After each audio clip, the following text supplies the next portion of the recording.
High, আবার চলে এসেছি অনেক দিন পর। আজকে আমি তাড়াতাড়ি অফিস থেকে চলে এসেছি। কটা বাজে এখন? বাজবে 6টা কি 6টা এরকম একটু হয়তো। বাট আমি মোটামুটি 5:45 নাগাদই ঢুকে গেছি বাড়িতে, কারণ এক জায়গায় যাওয়ার আছে আজকে। বেশ, ওখানে গিয়েই বলবো, সব কিছু দেখতে পাবে তোমরা। তো টাইম হলে তারপর আবার ভিডিও করবো, তোমাদেরকে সব কিছু দেখাবো। একটু দে, একটু দে একটাই, একটু তাকাও তো মা।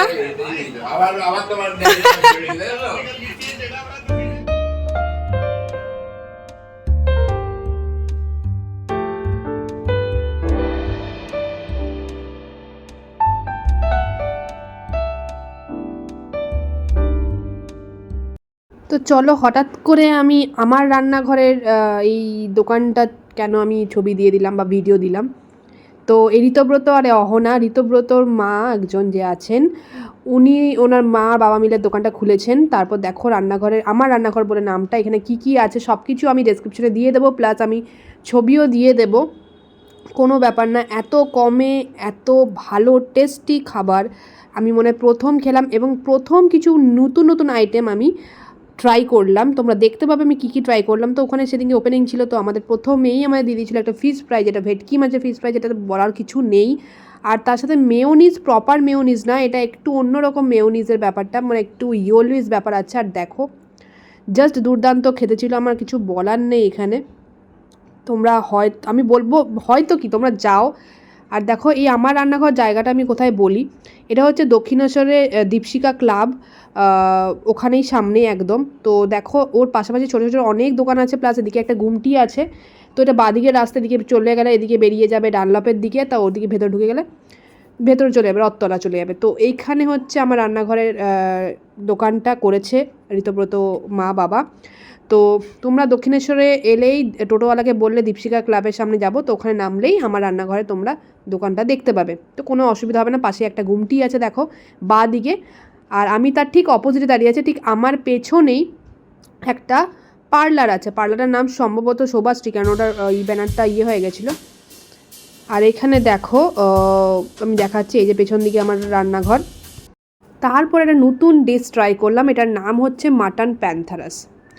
মাটন প্যান্থারাস আমার লাইফে, এই এত বছরের আমার লাইফে আমি প্রথম নাম শুনলাম, প্রথম খেলাম।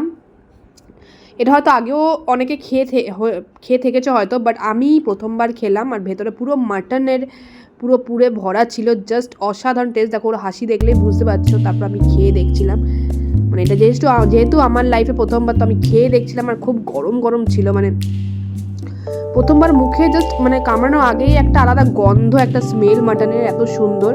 তারপর মুখে দিয়ে মানে ওই গরমটার জন্য আরও যেন বেশি টেস্ট লাগছে। দেখো আমি গরমে খেতেও পারছি না, বাট এদিকে লোভে আমি থাকতেও পারছি না যে না খেয়ে, এরকম ব্যাপার। তো আমার মুখ চোখ দেখেই তোমরা বুঝতে পেরেছো মাটন প্যান্থারাস এটার দাম কত হতে পারে তোমরা গেস করো। দোকানটার ব্যাপারে একটু কিছু বলো। দোকানটার ব্যাপারে বলবো, মানে দোকান করার, খাবারের দোকান করার ইচ্ছে ছিল অনেক দিনে। আমার রান্নাঘর নামটা এই কারণে যে আমার যা ইচ্ছে, যেমন ইচ্ছে তেমন ইচ্ছে রান্না করব, তেমন ইচ্ছে লোককে খাওয়াবো। এর জন্যেই আমার রান্নাঘর।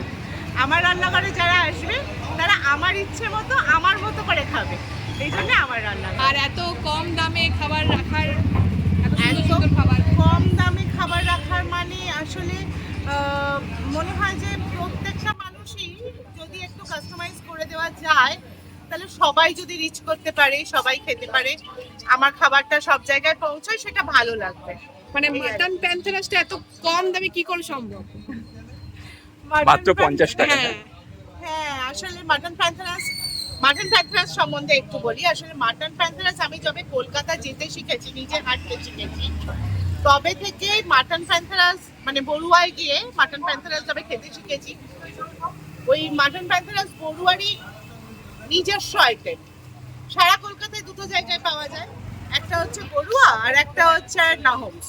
তো নাহমসে এত কম স্টক থাকে যে ওটা আসার সঙ্গে সঙ্গে শেষ, আর বড়ুয়ায় থাকে স্টক মোটামুটি, বড়ুয়ার ওটা নিজস্ব আইটেম। সেদিন থেকে ইচ্ছে ছিল প্যান্থারাস আমি করবো, নর্থ ক্যালকাটার একটা ইমোশন প্যান্থারাস। তো আচ্ছা। প্যান্থারাস কিন্তু পড়ুয়াতেও এখনো 50 টাকায়। আচ্ছা আচ্ছা, তো সেই দামটাই আমি, সেই ঐতিহ্যটা, সেই দামটাই রেখে গেছি। আমি কিন্তু প্যান্থারাস এখানেই প্রথমবার খেলাম, আগে কোথাও খাইনি। অ্যাকচুয়ালি সারা কলকাতায় খুব বেশি করে প্যান্থারাস নেই হতো। একদমই। তো থ্যাংক ইউ, এত সুন্দর। আবার আসবো, বাকি খাবারগুলো খেয়ে যাবো আবার। নিশ্চয়ই নিশ্চয়ই নিশ্চয়ই আবার এসো। তো তোমরা দেখে নিলে ইনি হচ্ছেন ঋতব্রতর মা, আর বাবা তো আছেন, বাট মায়ের সাথে একটু কথা বলে নিলাম কি সম্বন্ধে, এই সম্বন্ধে, আমার রান্নাঘর সম্বন্ধে সব কিছু জেনে নিলাম। তো তোমাদের ভালো লাগলে অবশ্যই যাও, খেয়ে আসো, ভালো করে খেয়ে এসো, যা খুশি মন যত পারবে খেয়ে আসো, খুব কম দামে আর খুবই টেস্টি খাবার। আমি প্রথমবার গেলাম, আমি আবার যাব, তো তোমরাও গিয়ে ঘুরে এসো। Bye bye.